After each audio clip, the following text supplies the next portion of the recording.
Welcome back to Raised by Giants live discussion. Welcome everyone in the chat. Good to see you guys and any moderators and channel members out there. A brand new members only episode dropped yesterday. If you're already a channel member, it should have shown up in your feed. But if not, go to the community tab on the channel and look for the video titled Steadfast Defender 2024.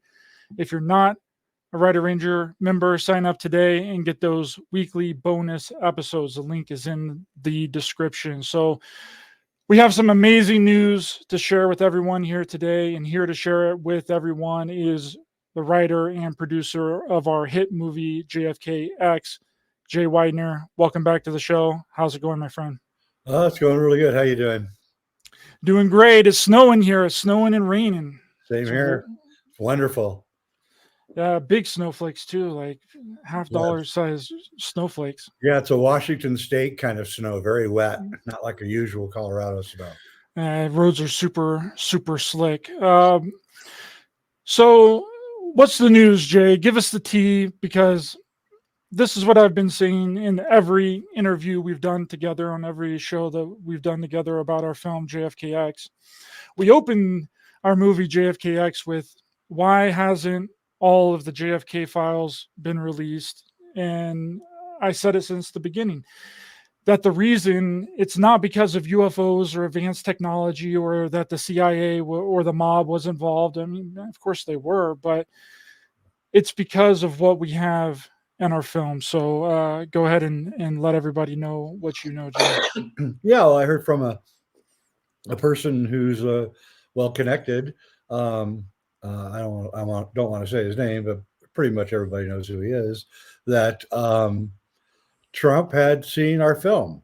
And he told the person that told our friend that that's what I saw in the files. Basically, that was his sentence. That's what I saw in the files.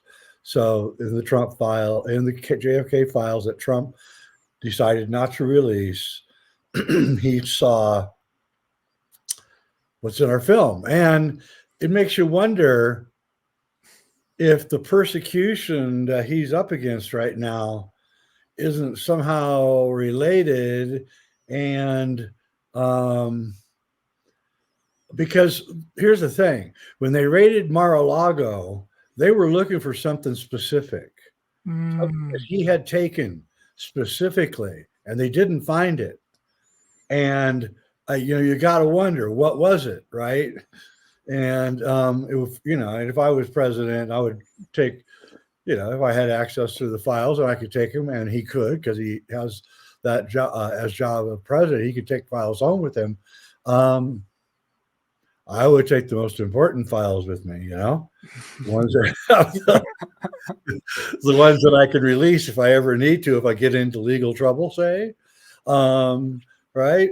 So, I think there is some kind of relationship between it.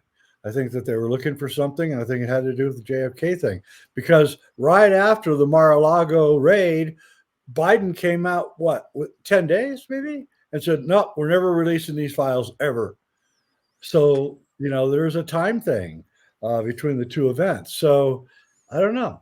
I think that's what it is. And by the way, and I'm going to try to have this guy on my show, Reality Check, on YouTube. I got an email from a guy who knows a guy in Dallas who was a JFK researcher, who wrote a book and made a documentary, and based on the exact thing that our movie's about. So if somebody else saw it, is what I'm trying to say, and that makes me happy. That doesn't make me sad. I want more people who've seen it to come forward, because it's so obvious. That's why. And they're coming, but I knew somewhere in the ether that there had been someone somewhere. Maybe I'd heard about it or something. I don't know. But I knew somehow there was somebody in the past who must have seen this and saw it and went, oh my God, this is what's going on. And and this guy supposedly wrote a book, but neither got released. The book nor the documentary ever got released. But this person is trying to dig up both for me so I can see them. and read it. That would be incredible. And then also tracking down what happened to him and figuring out the time frame of when it was made, when it was written, when the documentary was made. Yep. Be really interesting to see It why would it didn't get released, where the person is now, be. because that might be what we're looking at in our future too. But I don't think so. I think it's the cat's out of the bag. Everything is all right. And it's interesting too, because if this is true and the former president saw our film and confirmed it, I mean, that speaks volumes to what we've created and what we've Yeah. done. And it just proves that, that we've been correct. And all the people that don't like it, or all the people that think that it's nonsense and that we're just making stuff up, like, watch the movie, see the evidence that we provide. We provide you evidence. We show you what's going on. And Use there's your eyes. there's things about the documentary that you just cannot deny. Yeah, and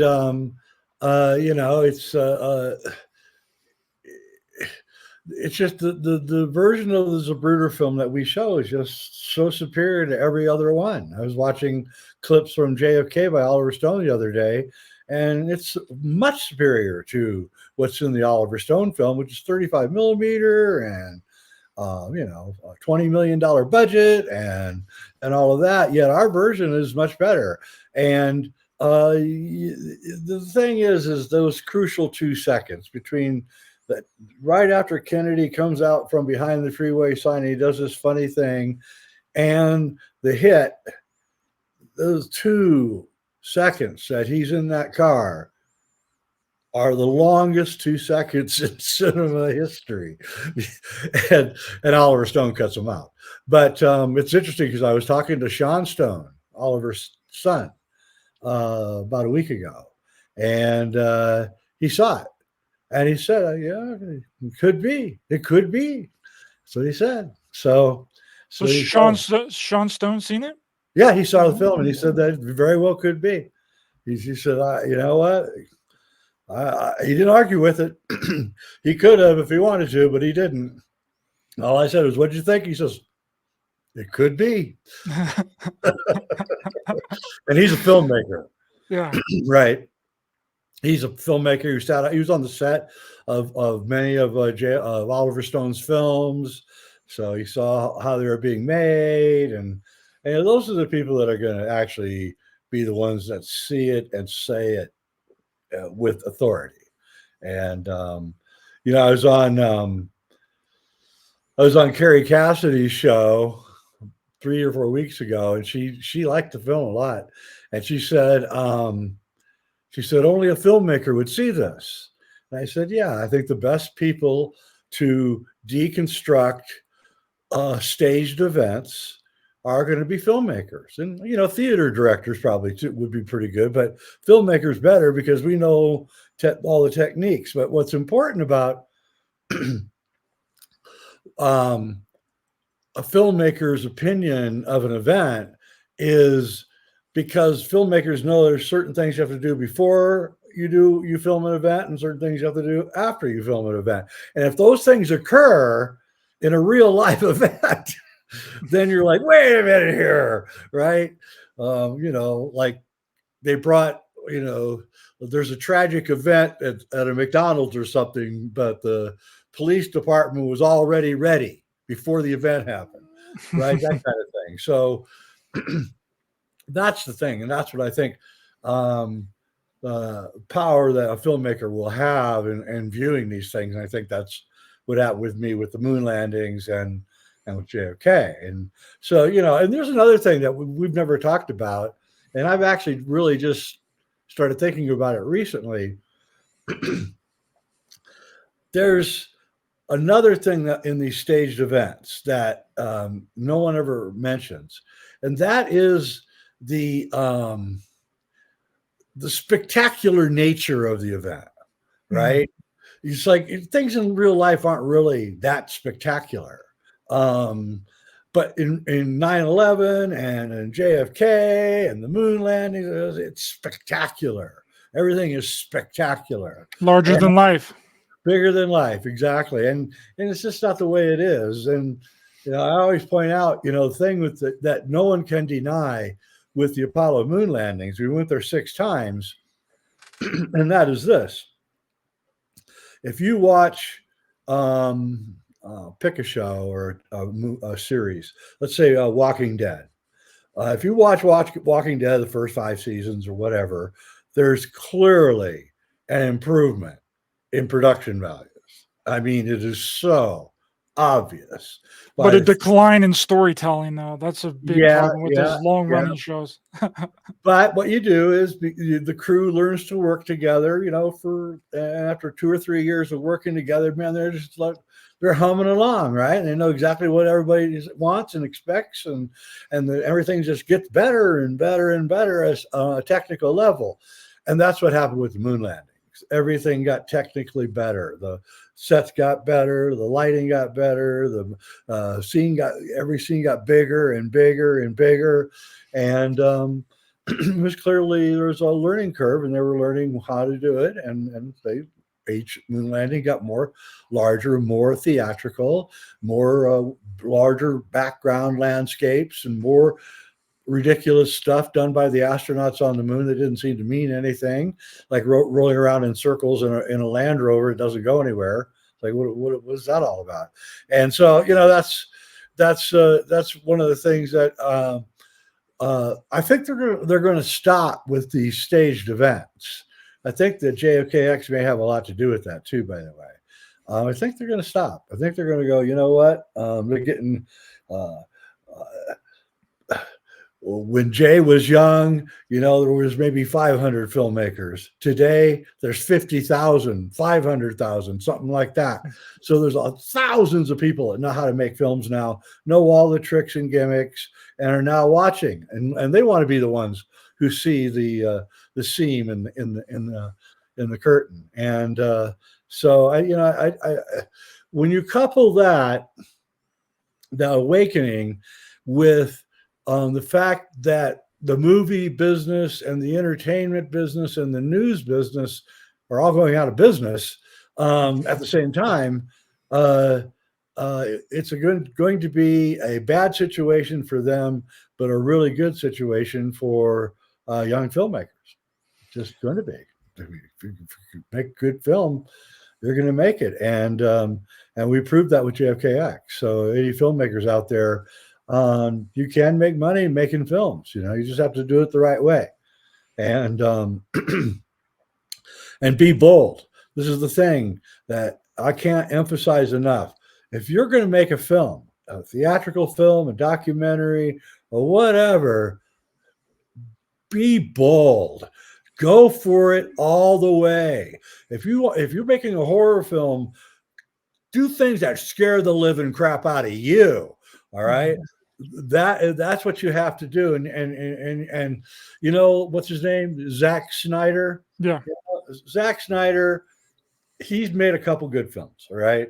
He's made a bunch of films, but you got to give the guy credit.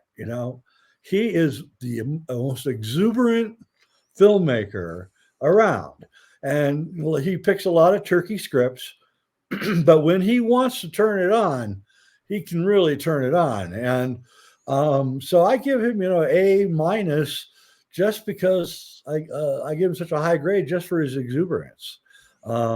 His films aren't extremely intelligent, but you could just see that there's this maniac behind the camera, and I like that. Yeah, I do too. And it's interesting that you bring up these other documentary filmmakers and people making these UFO documentaries, right? That don't tell you anything, right? It just regurgitates old information. They don't give you anything new. It doesn't and there's more answers at the end of it than and all the information we've already had and already know about. It doesn't really make any sense to me. And speaking of filmmakers analyzing other footage, the new UFO documentary on Tubi, UFO Revolution with Jeremy Corbell. I mean, it says right underneath his name, it says filmmaker. And there's this whole section of this documentary where they're talking about for like 10 minutes about why all of the UFO footage and supposed extraterrestrial footage is blurred. And not one person brought up the fact, none of these filmmakers brought up the fact that maybe a lot of this footage is blurred so that something can be superimposed into the footage. And I was like, as a filmmaker, that's the first thing that I'm going to think of. That's the only reason that anything is ever blurred like that, is to insert something into the footage that was never there to begin with. Yeah, it reminds me of a cartoon I saw the other day. A family of Bigfoot are opening up their photographs and of their trip out in the woods. And the first kid looks at, hey, this picture's blurry. And the other, hey, this picture's blurry too. And then the father says, how come every time we take a picture of ourselves, it's blurry? So, yeah, I know what you mean. Yeah. And, I got a real bone to pick with these guys. I hate to say it, but they're here's the thing that I would rule that when I make films, the documentaries, I mean, that I make sure I avoid. I never say these kinds of things. Is it possible that this? Could it be that this? Right? That's what those guys do, and it drives me out of my mind. And That's the ancient aliens way of doing it, Jay. yeah, That's what they do. You get away with murder. You just get away with everything. You say, well, it could be. So could it be that strawberries are purple and green? I mean, it's so stupid. And yeah, anything could be if you want it to be, I guess. So I have a real bone to pick with those kinds of filmmaking. But I was reading today something really interesting. I don't know if you know about the Titanic and the real story behind the Titanic, but that they switched out the Holtz and it's a different ship, or is it a different thing, or is it the bankers that were killed on the Titanic? I know a little bit about it. I'm going to conclude. This is really crazy. I'm going to conclude, and I lost two relatives on the Titanic, George Weidner and his son, who donated all of his books to the Harvard Library, which is another weird story because the guy was 23 and he had a 50,000 book collection.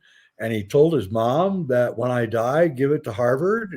What kind of 23-year-old tells their mom that? I mean, you think you're going to die when you're 23. But but anyway, it may very well be that nothing sank that day. We know for sure icebergs can't get that far south. So that's BS. There's never been another ship ever hit an iceberg. Ships go, that's one of the main shipping lines. There's never been an iceberg problem ever there. And the reason I say that is the most curious thing that I read on it, that I've ever read on the Titanic, is that 3.5 years after it sank, a sailor was walking near the wharf in Baltimore. This is reported in the Baltimore Sun, 1918. And he met Jack Smith, Captain Jack Smith, the captain of the Titanic. He was walking down the street, and he'd worked with him for 17 years on various ships and things. And he said, hey, Jack, how you doing? And Jack turned around and said his name, said, hi, Purdy, how are you? And he said, I'm fine. And he said, my jaw dropped open, and Jack turned around and walked as fast as he could away from me. So that to me is very curious, that the captain of the Titanic was seen alive and actually engaged in a conversation, a few years after the ordeal. So that made me think that maybe, because J.P. Morgan owned the fleet, right? And if it wasn't maybe an insurance scam of some kind, you know how all the planes in 9/11 only had like 30% of their passengers? None of the planes were full at all, even though it was rush hour going from major city to major city. You know how suspicious that is and all that, right? Well, the Titanic was the same way. It had, I think, enough beds and everything for 5,000 people, but they only had, well, they can't agree. how many people were on the Titanic. They can't agree how many people died. They can't agree on a lot of things. There's a lot of weird stories. One of the rescue boats came to pick up bodies, but they said that they only picked up the rich people. They left the poor people. And I'm like, okay, how do you tell? Oh, you get the guy with the top hat, Oh, I mean, come on, they've been on the water now for like 20 hours, and every story just gets more and more ridiculous. And so I really don't know what happened. They may have switched out the ships. Like, that's the main story, is that the Olympus got damaged when it got hit by a Navy boat, and then they switched it out and made it the Titanic, and then purposely sank it or ran it into an iceberg or whatever you want to think. And which is a pretty low life thing to do, to kill, tempting to kill like 1,800 people or whatever, but just for insurance, just because you don't want to pay for the boat.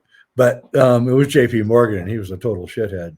So anyway. Yeah, all the people that opposed the Federal Reserve was on the Titanic. Yeah, my relative. Just a coincidence. Yeah, my relative. He was the head of a Philadelphia bank, George Weidner. He died.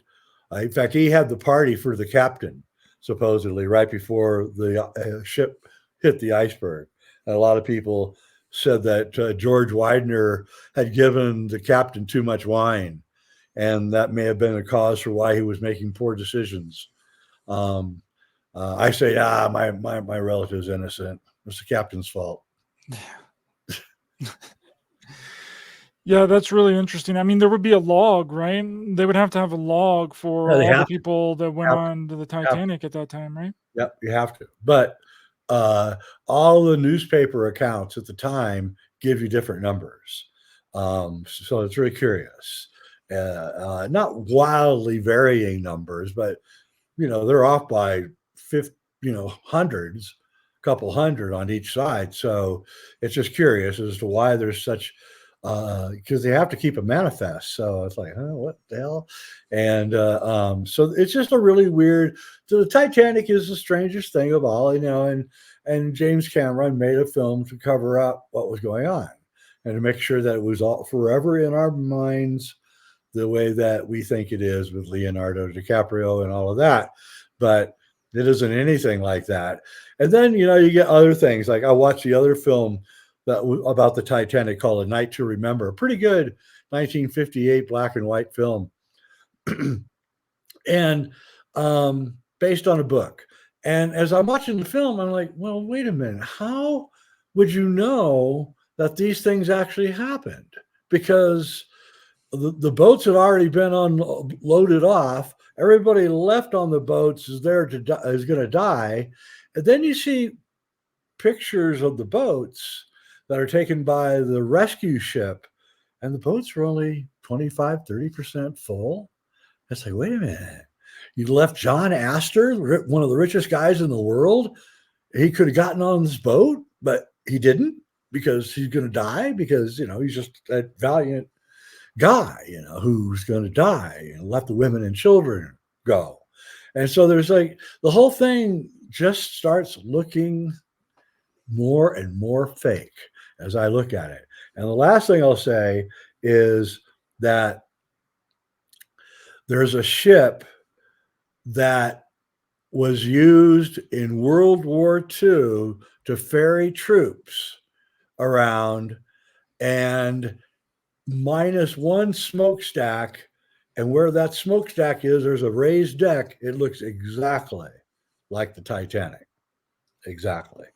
So, and it's called the Visor. I can't remember what the name of the boat is, but it was in Germany. It was moored in Germany and used by the Germans in World War I.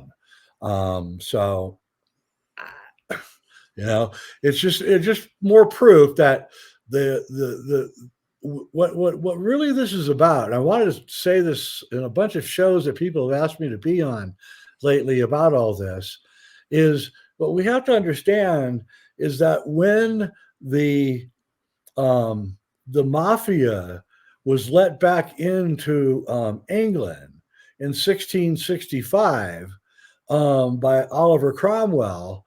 And they started the East India Trading Company and burned down London and created the banking city there and all this stuff that happened there. And by the way, the reason they chose London is because you had to go down the Thames River.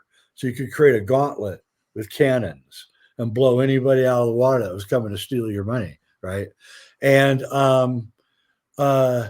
but they went to the Elizabethan Theater, the Globe Theater. That's in London, right? These mafia people would go there for entertainment, and they saw theater, and they realized, hey, we can weaponize this stuff. We can take over whole empires by faking it, by creating fake people and fake situations, and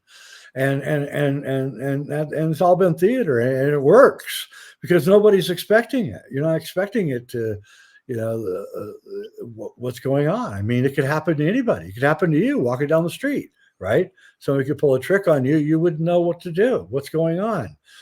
How would you react? And so it was a very ingenious thing to do to gain control and wrest control.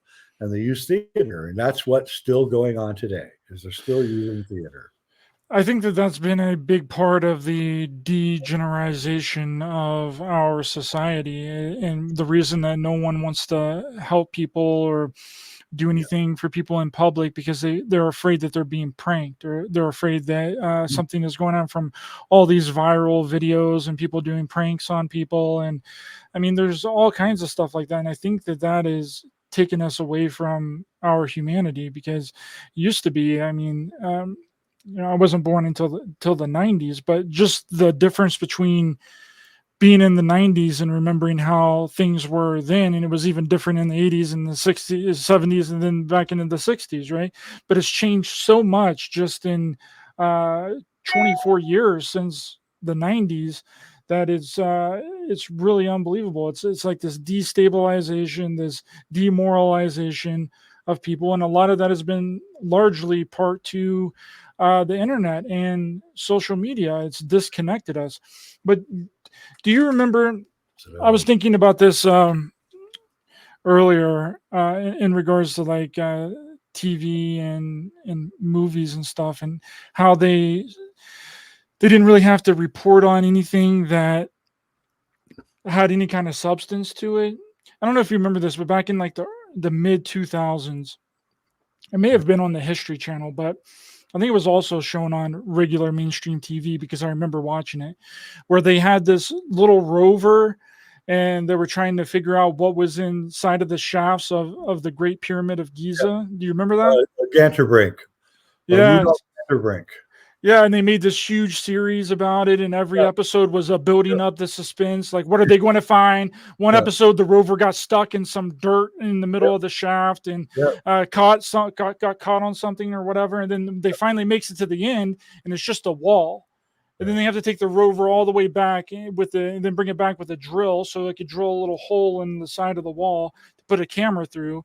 And all you got to see was another room or another chamber thing, and it just ends, and it's a huge nothing burger. Like that.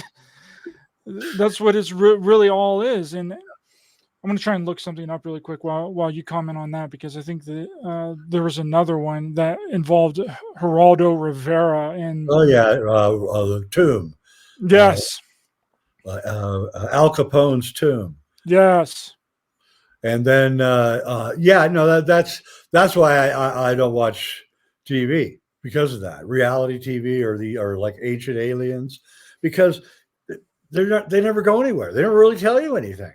And I don't waste my time. And I know I got really frustrated with that Ganterbrink series, where they just kept drilling and going forward in that stupid square tunnel. And I was just like, really?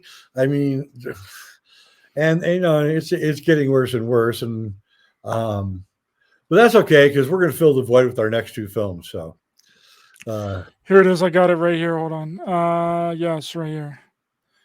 The mystery of The Al Capone's Vaults. The Mystery of Al Capone's Vaults is a 2-hour live American television special that was broadcasted in syndication on April 21st, 1986. What did I say? 81? It's 86. But and hosted by Geraldo Rivera, centered on the live opening of a walled-off underground room in the Lexington Hotel in Chicago, once owned by noted crime lord Al Capone, which turned out to be empty except for debris. 30 million viewers watched. I think, if I'm not mistaken, this is one of the most highly watched events in television history, making it the highest rated syndicated special in history. Rivera had inadvertently launched a no news form of news, where instead of reporting on news, entire programs were about possible and hypothetical news. Included in this were news channels counting down and hyping up the news event like a presidential briefing. Wow, if that does not tell you everything you need to know right there in that little short article, then I don't know what will. They're all going to go away now. There's no money left for any of that BS. So it's all going to go away, and the funding is going to dry up. It's going to be all low budget stuff from now on. There'll be very few big spectacular movies coming out anymore. The belt tightening is coming. I'm going to say at least one, maybe two major studios are going to go not bankrupt, but they'll get bought. Disney's probably going to get bought by Apple. Apple had made an offer, I heard, like 3 months ago. Then Disney's stock dropped by 30% or something, and then Apple's like, yeah, you know what, we'll just wait for your stock to drop a little bit more before we give you another offer. And so it's going to be a really good thing. Yeah, a really good thing, because what it means is that the alternative media, us guys, are going to be where everybody goes to. And I'll tell you another thing. When I was out in Vegas at the Disclosure Fest, I was talking to, I don't want to say who it was, big guys in our alternative community, and big, people who command respect, have written books, and get a lot of people at their lectures and things. And they said, hey, I watch your show, Jay. And I go, oh, well, thank you.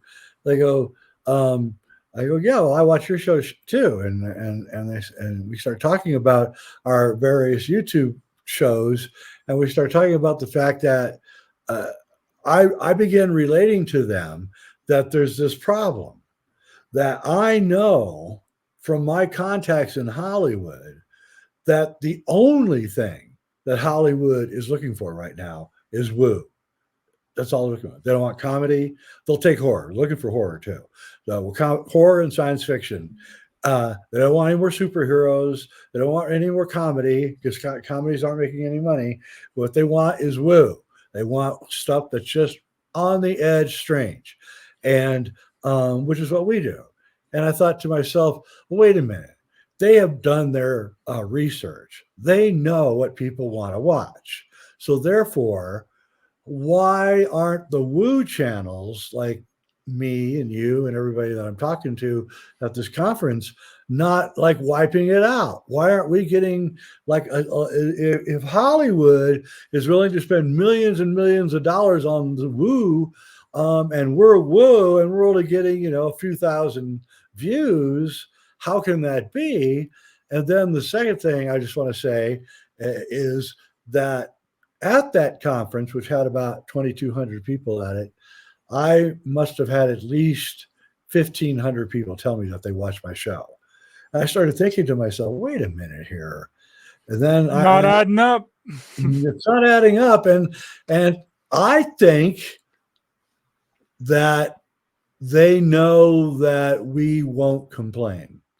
And they see us as a giant trove of money.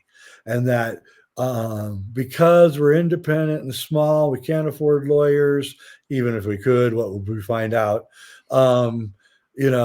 They can have to be honest about the cooking shows, have to be honest about the sports shows, they have to be honest about all those other shows.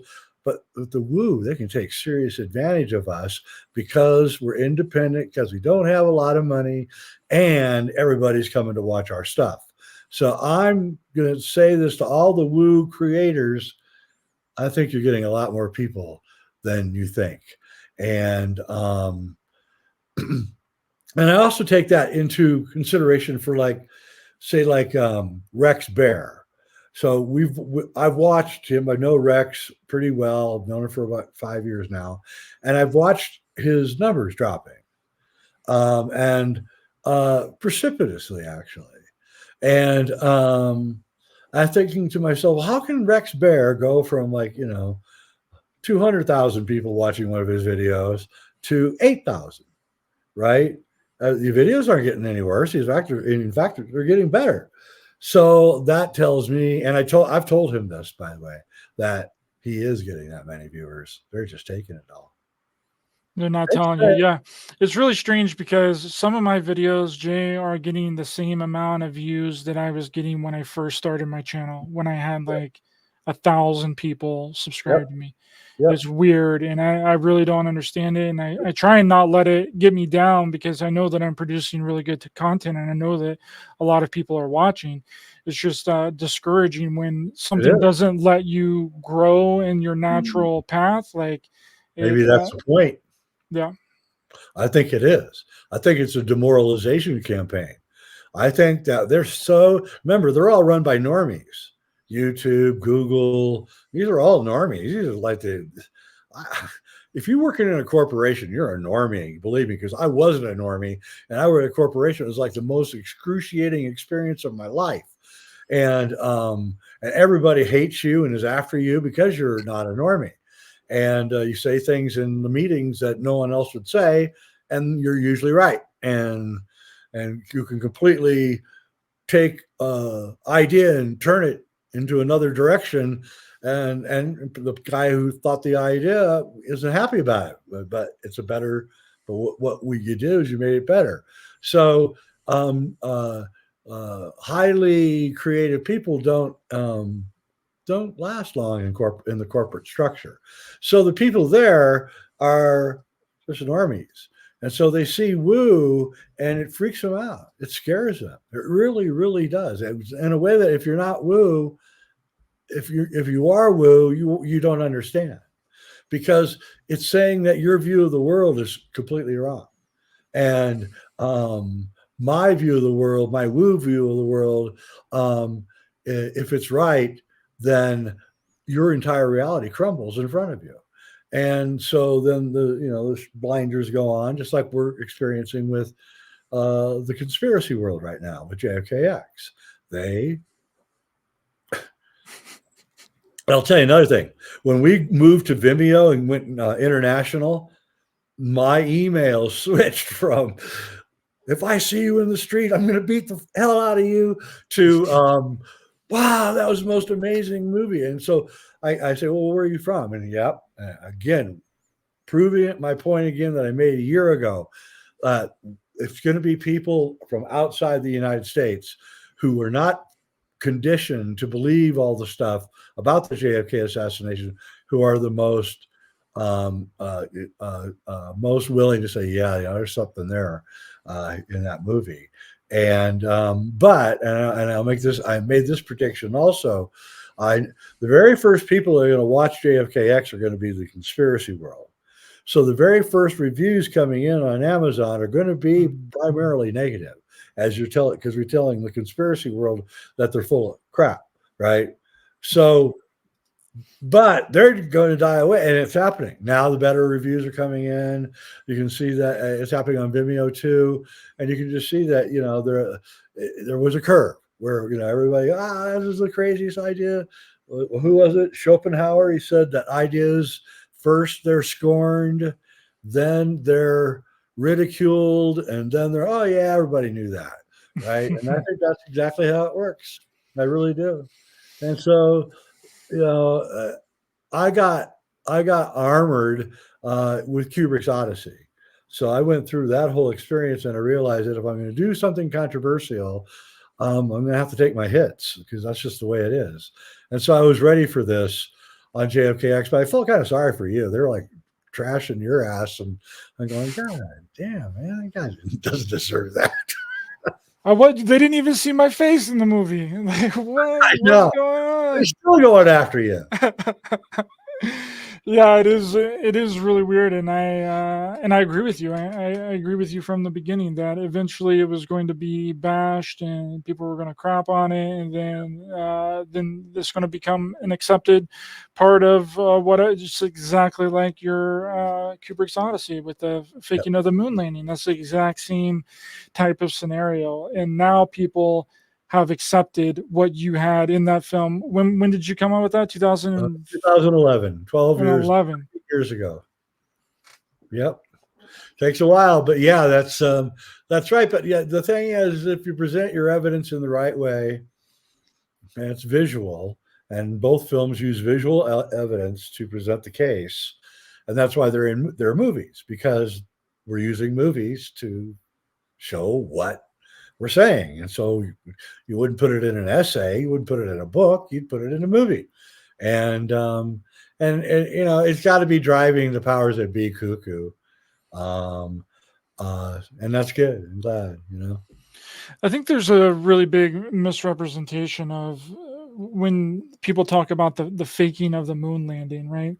Like they're like, oh, all these people think that we didn't go to the moon and all that. And I'm like, take a step back. That's not what a lot of people are saying. They're saying that the footage is faked. Right. There's a difference between the footage being faked and us never going to the That's, moon, right? that's There's a difference there. And it's normally the latter that people believe and are talking about, but that gets misrepresented and misquoted for people thinking that we never went to the moon at all.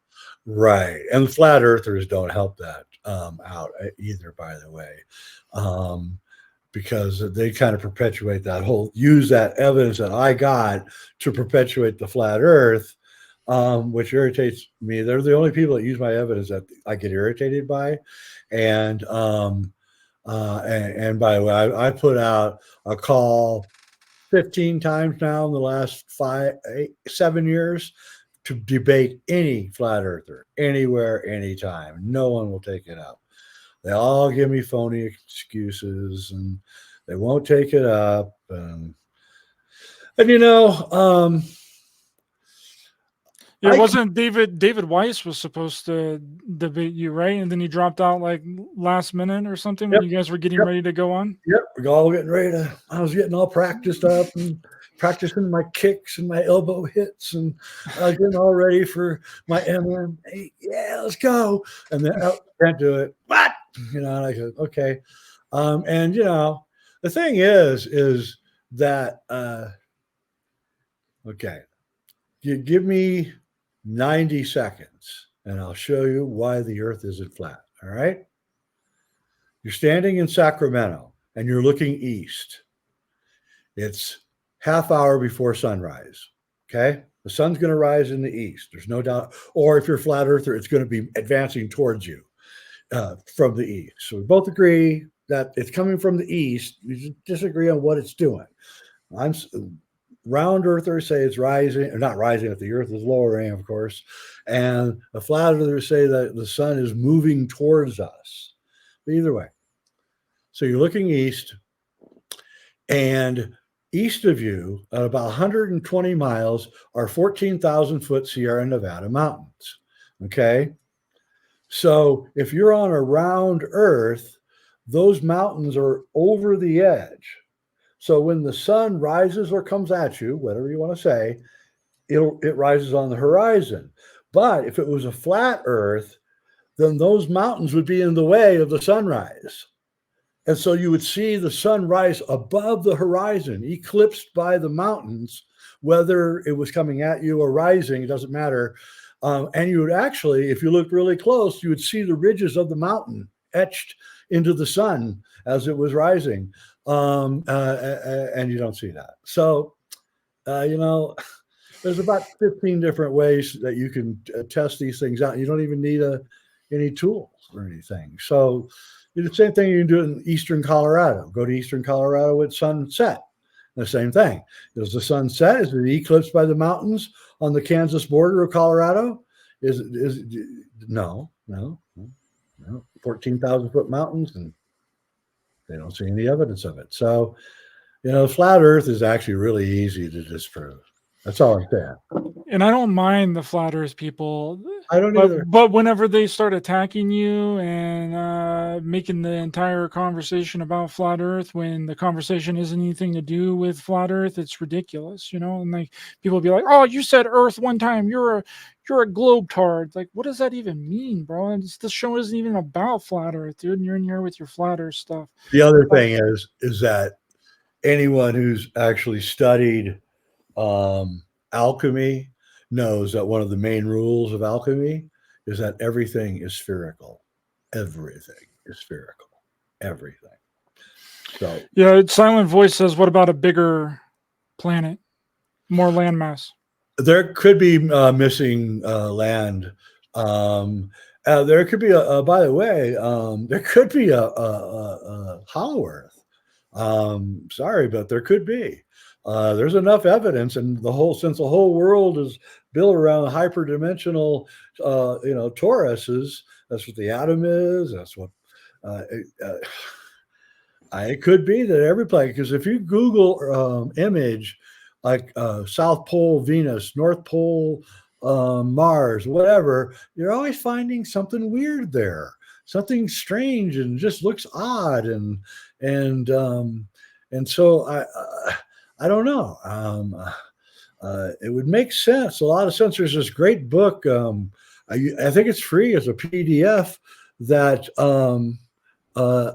called Hollow Planets by a South African guy, but it's free. And he did a thorough deep dive into all the hollow Earth and he sort of concluded that all the planets are hollow, and it would make a lot of sense. So about the expanding Earth, right? Yeah, the ever expanding Earth. Yeah. Okay, so the Earth, it was originally in this theory, the Earth was once 1/3 its original size, and it was covered with water, completely covered with water. And then through a series of reasons, the Earth begins popping out every once in a while, getting bigger. And that water flows down into the cracks, and those cracks become the oceans. And then the Earth gets bigger, and the water gets more water and bigger until we have what we have today. And so just imagine what's going on in the inside of the expanding Earth. So you've got your heavy molten core, or probably more likely plasma, right at the center. And since it's at the center, it's got zero gravity. And as the Earth mantle expands and expands, it leaves a cavity between that center core and the inside surface, right? And that would be a natural explanation for how this mechanism of how a hollow planet would be created. And that's Agnew, whatever his name is, who does the hollow planet. He told me that theory. So that's not my theory. Can't remember his name now, but really interesting guy. He wants to take a Russian icebreaker and go to the North Pole. And he's getting money for that right now. He's trying to. I hope he succeeds. But what people don't realize is that the ice at the North Pole is building, not like the global warmer people are saying. It's building every year. There's like a few more feet of ice, and so it's not melting. It's getting bigger. Now, that's another thing that's going on in the world that people aren't talking about. Elizabeth says, I believe we do not live on a spinning ball, and that JFK was not shot and killed. Ha! Oh, you're half right.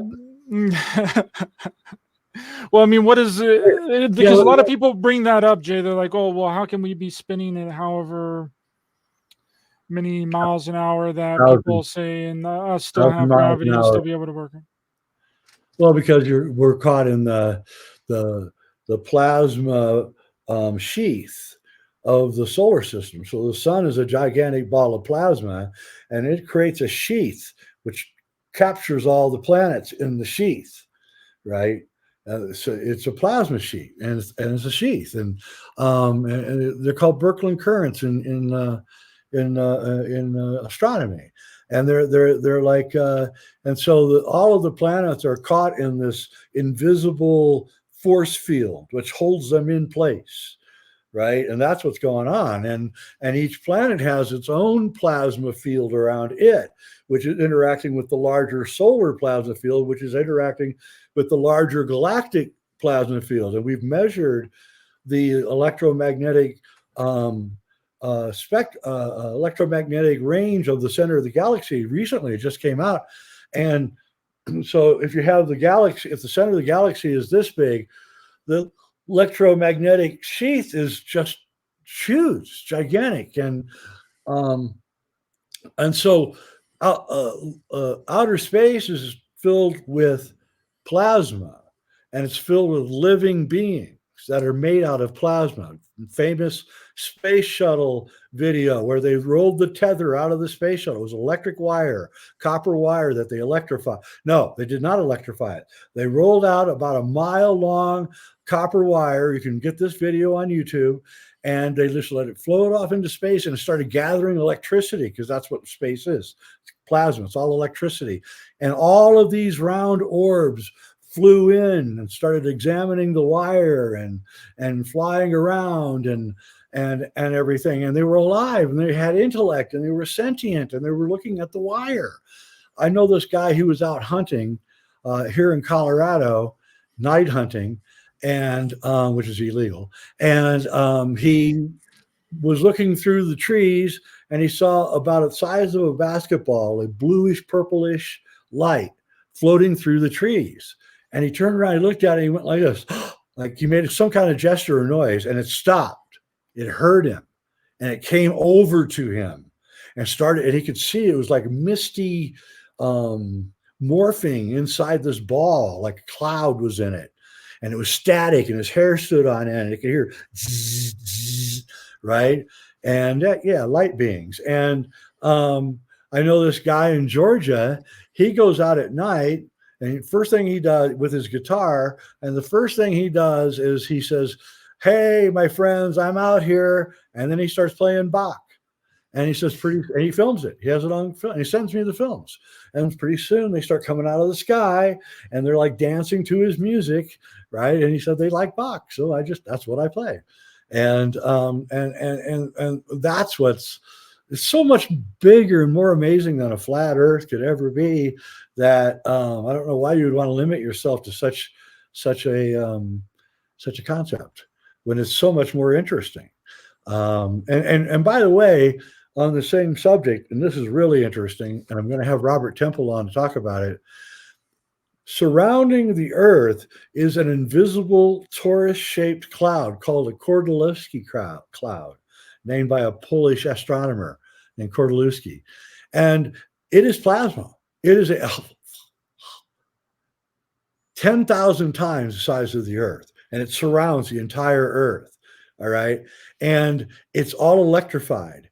And Robert Temple says that if Robert Temple shows you that when plasma creates sheaths, and these sheaths separate the plasma from plasma, so they become individuated. These blobs of plasma become individuated by these sheaths, and these sheaths are almost exactly the same way that our skin protects us from the outer environment. It's got our skin has these layers that protect us from different things, and these sheaths have the same thing, and they're around them. And when you couple the fact that the plasma beings can individuate, they can create like a skin of plasma around themselves, and that they seem interested in things, i.e. curious, that means they have intellect, then I'm saying that we are surrounded by a universe of plasma beings that interact with us and we don't even know it. And ghosts, all paranormal experiences are the plasma world. Ghosts, I think most UFOs, because if I type in UFO on YouTube and I start watching one UFO video after another, I don't see flying saucers with lights and stuff. I do occasionally, but mostly what I see is just kind of blobs of light floating around. And I think that 95% of the UFO sightings are plasma. And I had a long conversation with Philip Klass, the plasma physicist, years ago, who wrote books about UFOs being plasma. And everybody in the UFO community just hated this guy. He just hated him. And he would go to conferences and people would scream and spit would be flying.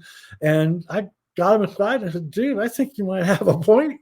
And he's like, oh my God, somebody who believes me. And, and his books are actually quite interesting. And Philip Klass is his name. And so that's what I think is going on. And I think that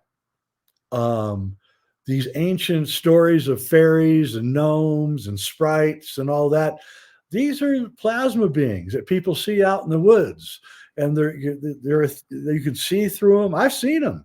You can see through them. They're kind of etheric looking, and they have movement. The ones I saw looked like manta rays. I saw them in the sky here in Colorado, 3 of them, and I could see right through them. I could see the clouds in the sky through them, but they were alive and living, and they were interacting with each other. And I think that ball lightning has been known to enter into airplanes and to actually go down the aisle and stop and look at passengers and stuff. It's incredible. And I believe that it is the new emerging science. And I also believe that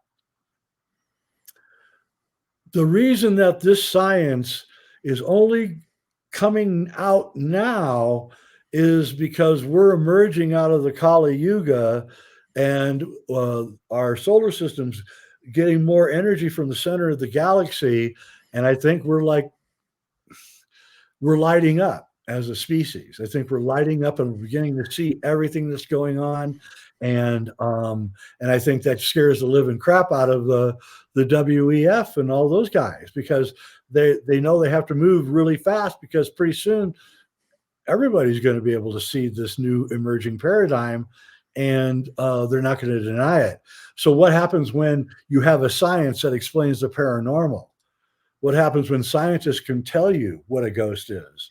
Well, that means that no one's going to be making any more money off of the paranormal and ghosts and extraterrestrials and aliens anymore. That's why they never want to solve the case. That's why they never want to tell you what's going on. That's why they don't want to tell you the truth, Jay. That's right. It's because it ruins the entire thing and no one can make money off of it anymore. That's right. And I said that at the Disclosure Fest. I said, I had a sold out room, right? My whole room was sold out. There was no seats.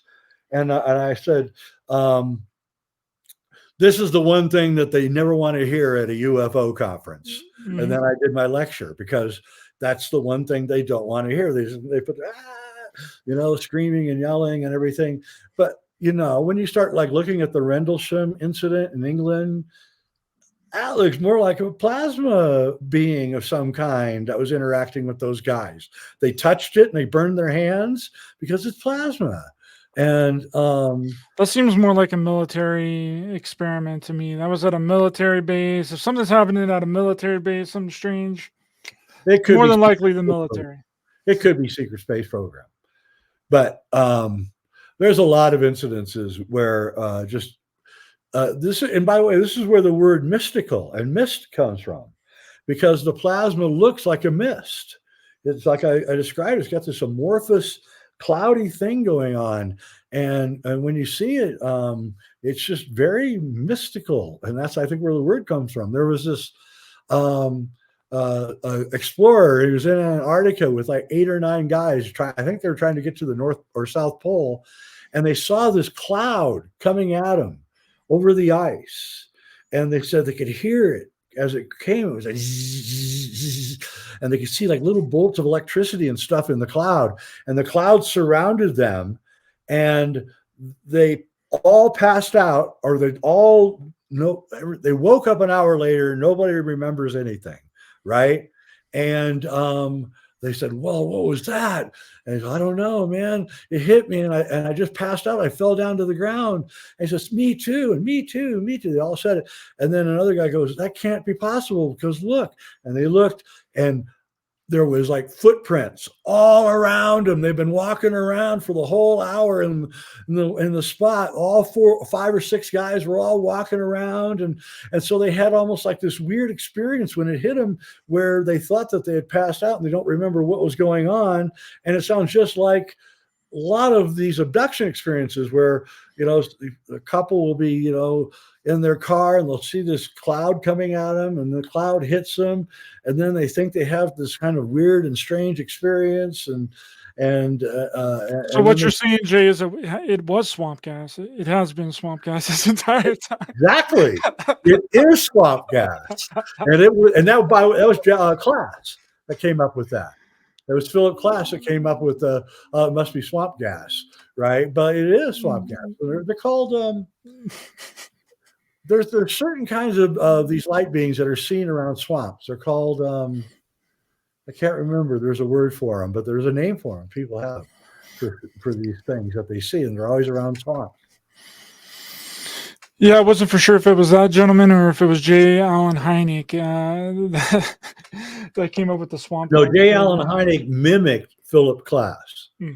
He knew him, and I think Hynek, and I think actually Jacques Vallée, think a lot of them are plasma. Actually, I think so. And there's this guy on the internet, Bruce Sees All. I don't know if you've seen this guy, but he's got a high-powered telescope, and he points it at the moon and does a lot of photography of the moon. So he's not using other people's imagery; he's using just what he generates. And he sees these like amoebas, like almost flying over the surface of the moon. They look like jellyfish or amoebas, and he's got a lot of video of these things. And I want to write him and say, oh no, those are the plasma beings, and they're everywhere. They may not be on the moon. I mean, he may be just somewhere between him and the telescope and the moon, and he's just seeing. We don't know. So. Like I say, we're going to start seeing these more and more. You're going to start seeing more and more of people saying that they saw these weird things in the sky. And Andrew Collins does a lot of great work into that as well. He does. He's going to be at Contact again this year. I talked to him for a couple of hours at Contact last year great guy. while we were out playing cornhole. And we had a fantastic conversation. I feel like he's one of the more level-headed people within the community. But it's interesting that you brought up disc and flat disc a little bit earlier before, because they never were disc. They never were flying saucers. That's a giant misnomer. Kenneth Arnold, that was a misquote from Kenneth Arnold in 1947. Right. They never were disc. They never were flying saucers. So he came to the conclusion they were plasma. Yep. Before he died, right before he died, he came out and said it. I think I saw plasma. And where did he see it? A volcano, right? Mont Rainier, which is a volcano. What causes when a volcano goes off? What comes off that volcano? Plasma. What is seen all the time around volcanoes that are going off? UFOs. The plasma beings are really into getting that energy that's coming off the volcano. Same with the those beings that go to the sun. You know, Soho shows these round beings going and like they're creating a filament down to the sun. Those are just the giant plasma beings that are everywhere. I would say they outnumber us quadrillion to 1. Yeah, and Kenneth Arnold, I think it was in it was toward the more end of his life. He was like, yeah, these things that I saw, because Kenneth Arnold had several sightings after that sighting in 1947. He had up to 8, and some people say 11 different sightings after that initial sighting in Mount Rainier, Washington. And he started seeing that they were like translucent, that they were alive, that they were like biological beings. And he even said jellyfish, which was really interesting, because when I was doing this research, that Tubi documentary came out, UFO Revolution with Jeremy Corbell, and they're talking about the jellyfish UFO. And here I'm reading this book that Arnold said that the craft that he saw was like a jellyfish. I'm like, what a coincidence there, huh? Yep. Yeah. And Trevor Constable, that's his name. He photographed him. He had an infrared camera. You can Google him. And he, James Trevor Constable, and he's long gone, but he was a radar operator, and he would be on the boat, and the radar would go off, and they would think they're being under attack by the enemy in World War II, and he'd run out to see the airplanes coming, and they would see nothing. And this happened a lot. And you realize there's something out there I can't see. So he got an infrared camera, and sure enough, he caught them. And you can get them. They're everywhere, and they're easy to catch, actually. And like I said, we're going to be seeing them everywhere soon. But then you think, well, could that be like a light anomaly? You know how like people, they go out and they take a picture through a windshield or the window of a car, and then they're like, "There's two suns on this. You see it there? I got two suns. It's Nibiru. It's behind the sun. It's a double sun." All that when it's just a reflection of the sun through taking the photo through a window or a windshield or something. Yeah, the thing is that James Trevor Constable's pictures, if you look at the object, they have that amorphous thing going on inside them. You can see there's this, they have something inside them and it's identifiable. And that's what I saw in the two times that I've had my interactions with plasma beings. I saw that same thing. They have and it's moving. It's not static. It's moving. And so that's a dead giveaway that you're dealing with something way different than we think. And by the way, if you go into ancient literature, Vedic literature, or even European literature, a lot of people talk about this stuff. This is a lot. They usually call it fire, but they saw the fire, they didn't burn. So they're looking for words and things to describe it because they don't have plasma. But the descriptions match that these things have been around since the beginning. And I believe, frankly, here's what I believe. I believe that we live in the Kordylewski cloud as plasma beings, that a filament of plasma comes down from the Kordylewski cloud that surrounds the earth. It comes down to the earth and it becomes a human being, a body. And for a short while, that plasma being lives as a human being and then passes back into the Kordylewski cloud with the memories going into the cloud. That's the Akashic record and all of that. It's a science. It's not BS spiritual stuff. I don't believe in that stuff. I believe in actually explaining what's really going on here. And so there is no death. You just go back into the Kordylewski cloud. I hear it's a really fascinating and amazing place. And it has layers like an onion. Each layer is different than the others, different architecture, different philosophy, different culture, different things to learn. And these beings, and so if we go back into UFO lore, we see that the aliens, after World War II, after the atomic bomb went off, the aliens are very concerned about a life on Earth and the ecology and everything. And they will abduct people and say, you guys are killing the Earth. You're killing the Earth, right? And so you have to ask yourself, why would aliens care? They don't live here. But plasma beings do live here.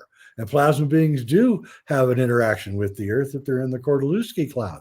So they would be concerned about that. And so they would come here and try to get us to change our behavior so that they can continue to do what they do, which is come down here, have a good time, learn how to, have sex and fight and drink and rock and roll, baby.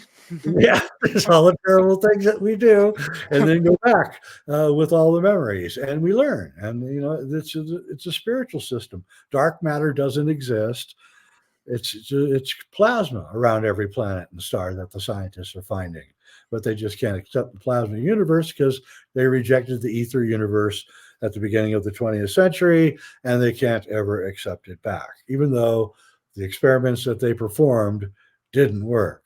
And I'll leave you with one last thing about the plasma universe, which is a fascinating story.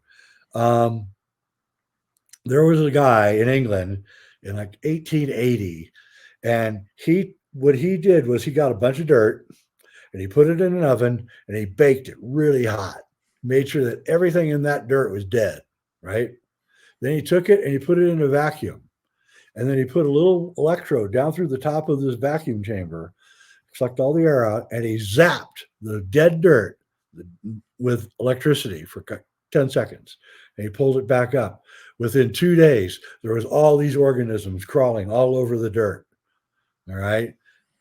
Yep. That's a true story. And somebody out there is going to remember his name and help us. But that's a true story. And that just got washed under the as fast as it came out, it got destroyed, and that guy got destroyed. So they don't want you to know that life actually comes from plasma.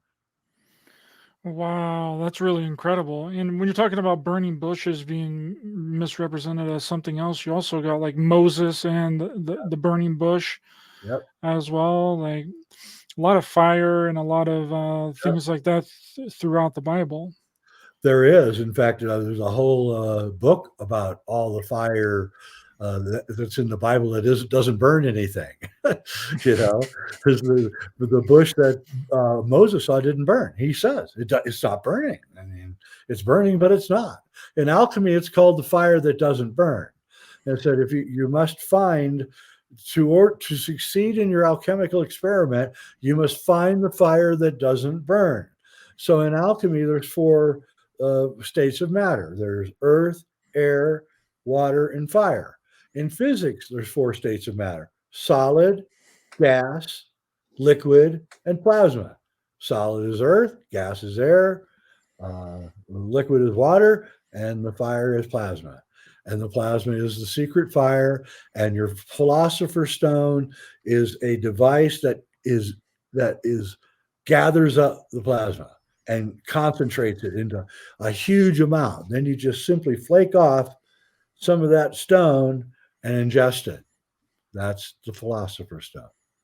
And can probably speculation revive things, make things live for way longer They love than humanly possible. it. Yeah. Flux capacitor brought up a good one, the chariot of fire. Yeah, the chariot of fire is the original chariot of fire was, of course, the Merkabah, which the Elohim used to fly around in. But when plasma is streaking through the air, it looks like a chariot of fire, or a car of fire, or a ball of fire. So, um, uh, when plasma physicist James Perlot, I think is his name, out of Los Alamos, he, all day working with plasma physics on experiments and everything. And then one day his wife said, "Oh, let's go out to the town. Let's go out to the square and look at go to the art stores." And he's like, "Okay." So they go out to the art stores in Taos, I think Santa Fe. They're all in the town. They're all Native American art stores, Southwestern Native American art. And he went and he looked at the Native American art and he said, "This is plasma." And then he got pictures of his plasma experiments and showed that their art all had plasma forms in it. And then we now know by looking at the pictograms from Native Americans that they have plasma pictograms everywhere now, all over the American Southwest. And we can only conclude that they witnessed a plasma event in the sky and that they drew it made it part of their art. Yeah, the universe is like our brain, electromagnetic plasma universe. No black holes or scary black. We just cannot see plasma with our narrow band of sight.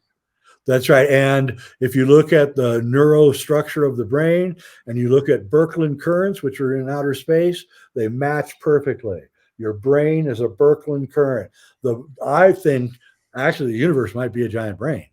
I mean, I'm serious. It might be a gigantic synapse. Series of synapses, going off. And that's what it is. And to me, it's like the best news that anyone could ever have.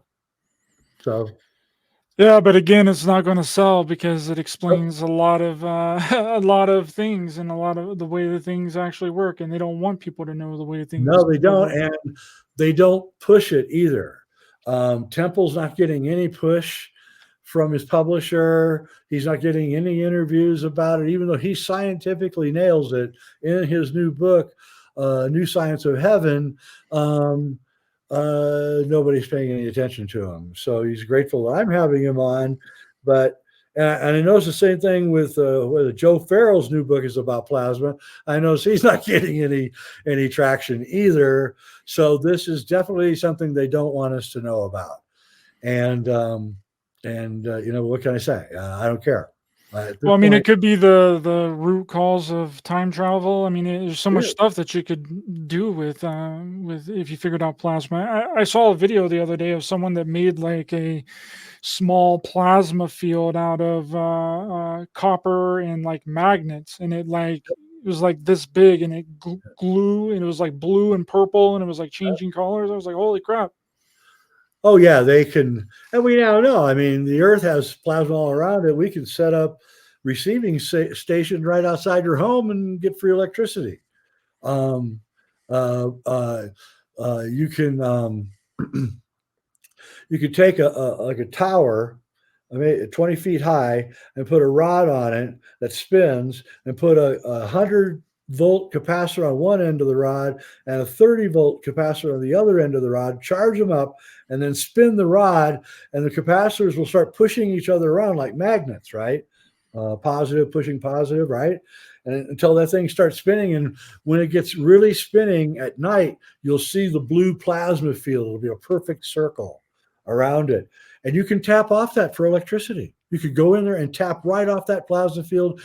But if the government drives by your house and sees your blue plasma field spinning around in your backyard, they're going to come and destroy it. They've already done that over and over and over again. They won't let us have it for reasons unknown. Probably there's something about the plasma physics which empowers us in a way they don't want us to know about. That's what I think. Wasn't it someone the Sonora? No, that was they were using mercury. The Sonora Aero Club in the mid Yeah, no, 1800s. no They were plasma. using spinning mercury to Yeah, let the which created a plasma field. That's what that was doing. That was creating a gigantic plasma field. That's why it glowed blue. The bell, it glowed blue. When it went up and flew around in Poland where they were testing it, the neighbors said they saw this blue light going up in the sky. And that's because it's blue. When um, the great scientist Reich, he was working with orgone, which is plasma, and at a certain point, he turned off the light and looked in the mirror, and he was glowing blue because he was working with the plasma too much. And so, you know, it's a an amazing thing. It really is. It's really an amazing science. Could this plasma put off some form of radiation as well? It puts Yeah, off radiation, right? yes, it does. It puts off a slight form of radiation. Yes. And that's what people that it's electrical and you can hear it. You know, that's why with ghosts, you hear what happened when people see a ghost. They hear electrical sound in the air, their hair stands up on end because of static charge, and then the ghost is seen. And what is the ghost? It's diaphanous, you can see through it.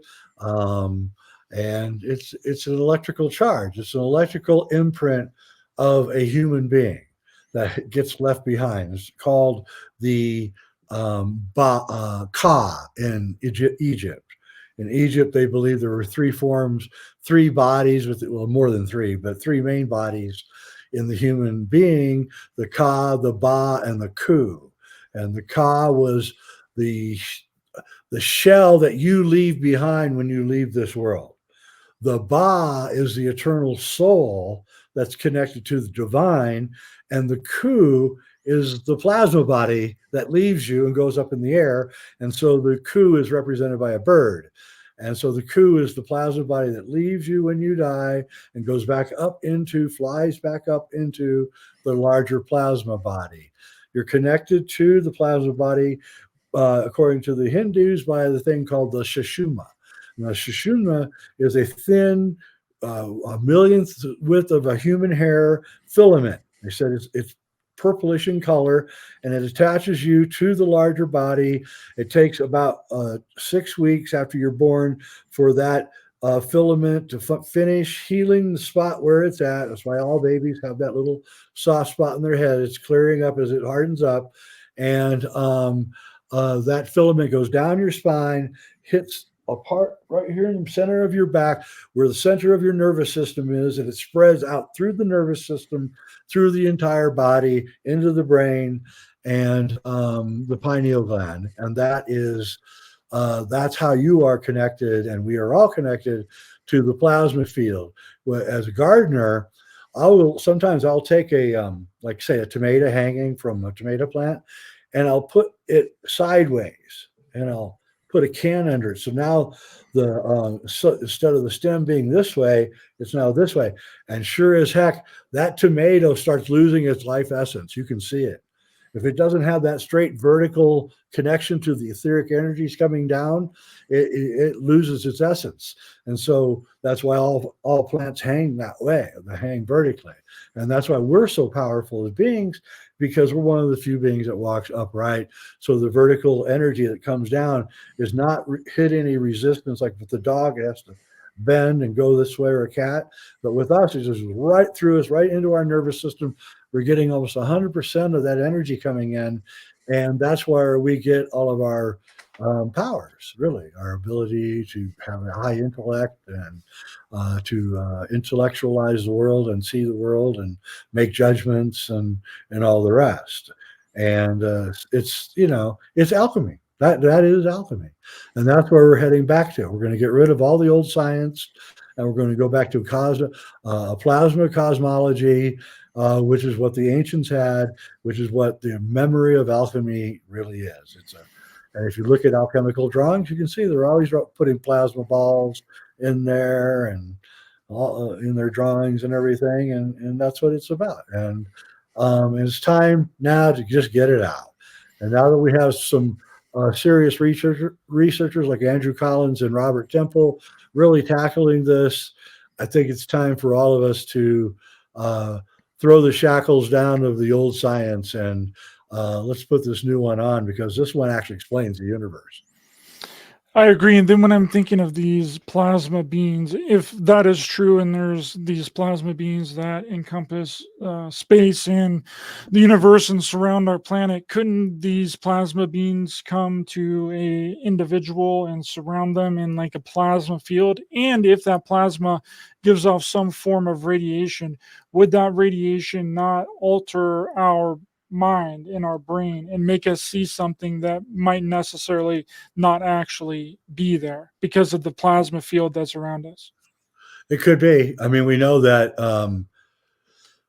Tesla in his autobiography said that he could see the plasma all the way up until he was about 25. And it was so bad that he couldn't read because the light would be between him and the book that he was trying to read. And he learned how to control it when he got to be about 25. But he said it would always return whenever he got excited or angry. All of a sudden it would return. So that's where he got his science from, was from the plasma. So yeah, I think actually once you start thinking about entertain this, a plasma being could come down here and manifest and turn into anything it probably wants to. Yeah, I'm just thinking because radiation has the ability to alter our mental state. It can possibly place things in our mental state that might not even be seen by other people. I mean, you might not even be able to see it. That's what I think demons are. I think that demons are plasma beings that get inside you and have you do things that they think are funny, and they aren't. And so they're not just good beings. Let's clear that up. They're just like anything else. There's bad ones. There's good ones. There's nasty ones. There's happy ones. And you don't want to call these guys in too much, because if you get a nasty one on you, you may not be able to get rid of it. So, not to shift gears, but we're going to wrap up here really Yep. soon. Do you think that people can stop doing all the JFK research now and stop writing all their books and all the theories and the speculations are over? I hope so. I really do. I hope it's over, but I don't think so. But don't despair. Our theory is going to take hold here, and it's going to be the one that is the one that everyone agrees on in the end. So, just a matter of time. Yeah, and I think that it only makes sense, right? People have already thought for decades that the Yeah, CIA did it. So, what would make the difference if the documents were released and it confirmed? People have already had those speculations already for a really long time. And people have also had speculations about extraterrestrials and technology even farther back than the JFK assassination. So, it's for sure not that. It would have to be something that no one has ever heard of, no one had yeah. ever thought of about before, something so mind blowing that it would wreck everything and change it into a new paradigm. And I think that is JFKX. Yeah, well, I'll leave you. I have mind blowing information about the Kennedy assassination that I've never told the world, and I'm going to keep it to myself because it's just a little bit over the top. But believe me, there's a lot more going on than we think. Well, thanks so much, Jay, for coming on. Yep. Really appreciate your time this evening. Can you let everyone know where to find you online? Yeah, it's my show's Reality Check on YouTube. I got a jayweidner.com. You can see all my free stuff. And my movies are up on Gaia and Amazon. Yes, please check out JFKX on Yep. Amazon. If you're outside of the country, check it out on Vimeo, and it's Yep. also on Tubi for free with Just, ads if you're in Canada. And I think Australia has Tubi too, right?